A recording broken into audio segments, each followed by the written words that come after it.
In this video, I'll show you everything you need to know about creating case studies in Sites Done Right. It is a phenomenal way to ensure that you stand out when sharing the projects you work on. Even if similar, no two projects are the same, and given this, you should aim to create a buzz by building a narrative around the piece of work you've carried out. Have others see how you've tackled problems, applied solutions, and delivered results to similar issues that they happen to be facing. See how you can present these wins in a way that has prospective buyers running to you. So, to create a new case study, you can either use the Quick Create button by hovering over the plus symbol and clicking on Case Study. Alternatively, you can go through the menu route by going to Content and clicking on Case Studies.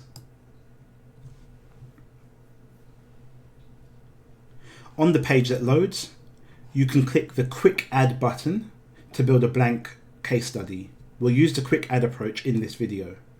So click the Quick Add button and a new blank case study will be added. You can edit the title now, or you can click on the Admin Edit button to perform more edits for this case study.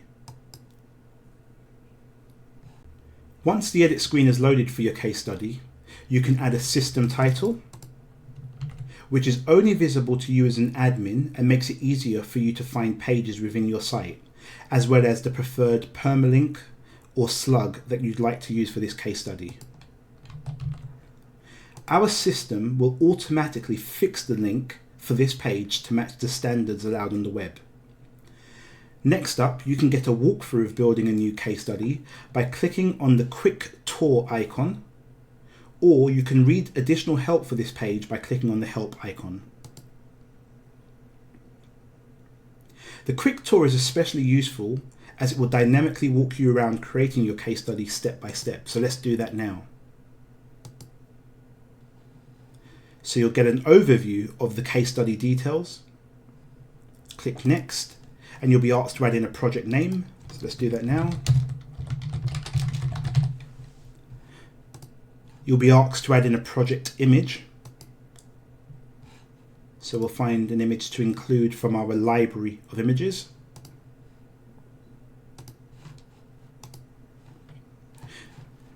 Next, you'll be asked to include the name of the client who you're working for. So we'll put in the name of the client and add in a client logo. So we'll press the Add Image button and go to our logos folder in this case and pick a logo of a client. You can also upload images of the logos and project photos for your client if it's different. Next, you'll be asked to add in a project description. So this is just a line or two explaining about what you did for this project. Let's add one in now.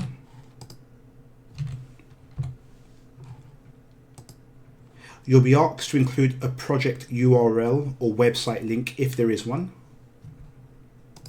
and an action URL, which is where you'd like people to go to once they've read the case study. And this could be things like pointing people to a book a demo page, to get a quote, or to make a purchase online.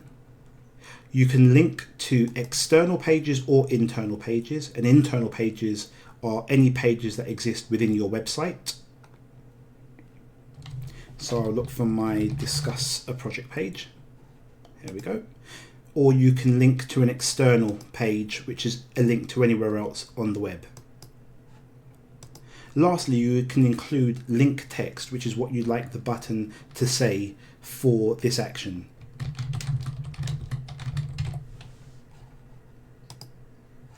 Next, you can set the location of where this project was completed. So we'll put London, UK.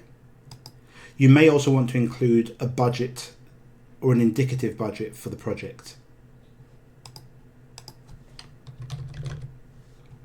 And the budget type, so whether it was a fixed price or a price per week, per month, or per year. In this case, we'll keep it as a fixed or a one-off payment. And you can include the start and end date for the project that you're involved in for your case study.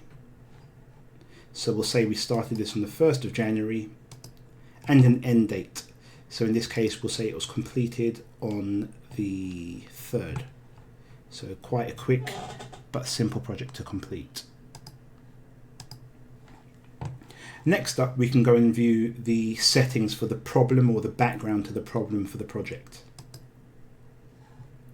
You'll be asked to include a title for the section about the problem that you faced when getting involved with the project. And if you leave it blank, it will default to the problem. So we'll put in here the problem as a title. You can then include details about the actual problem that you help the client to resolve. So we'll put some text in there for the moment. In fact, let's get a bit more. And put this into 2 paragraphs. So you'd include in here a background to the problem that the client you were working with faced when working on the project. You can choose an image for the problem section. So we'll go to our sample images folder and grab something that helps to illustrate and convey the background or the problem prior to your involvement. Next up, you can go onto the solution settings, and just to note that the problems, solutions, results, testimonials and gallery are all optional, so you don't have to fill in every section, but it does help to make a much more robust case study. So same process again, we'll go through and add in a title for the solution section. So we'll put in here the solution we delivered. Add some text to describe the solution that was provided. And add in an image for this section to help illustrate what was done to provide a solution.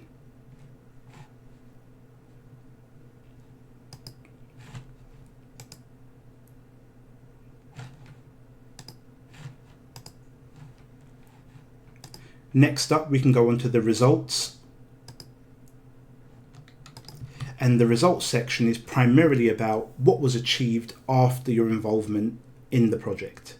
This can be tangible results, so things like the amount of money made, saved, or the time that was saved as a result of your involvement, or it could be softer, less tangible attributes, so the level of satisfaction or happiness that a customer achieved. So in here, we'll give it a title.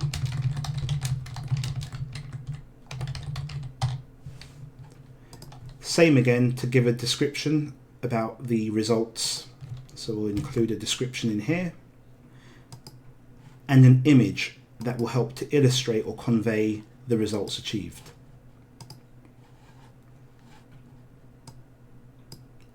Next up, you can add a testimonial from the customer who was involved in the project. So as with the problem, solution and results sections, you can include a custom title and then pick a testimonial from within the system. You can always create an additional testimonial if a new one needs to be added.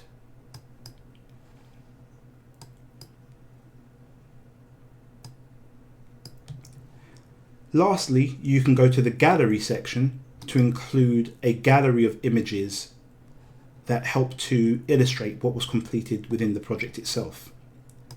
These can be before and after images, or even just images of the project whilst it was taking place. So click the Add to Gallery button, find the images that are related to the project, or upload new images if you have none at the moment. And you can select one or multiple images to include within your gallery. Just press the select button when you've completed this in order to add these images to your gallery. Next, you can choose to reorder or sort your gallery based on the date they were uploaded or modified, or by the titles of the images, or even click to drag and drop to reorganize your gallery into the preferred order. Last step is to save your changes, and you can choose to save a draft, which will save all of the content that you've put in, but not make it available to the public. Or you can press the publish button to save the changes that you've applied and make it available to the world at large. So in this case, we're going to do exactly that and press the publish button.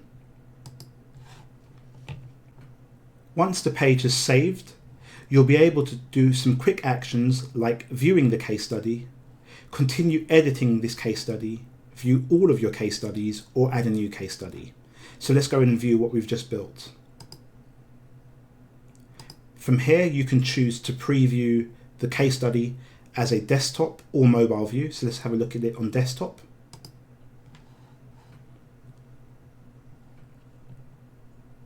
And as you can see, all of the details that you've filled in will be made available on this page. For example, the project name, the client's logo, the description and background to the project, the problem, the solution, and the results achieved, as well as the testimonial provided. It is worth noting that your archive of case studies, which lists all of the case studies together, will be automatically updated to include this latest case study. This makes the process of creating and updating content across your website so much simpler and quicker in our platform.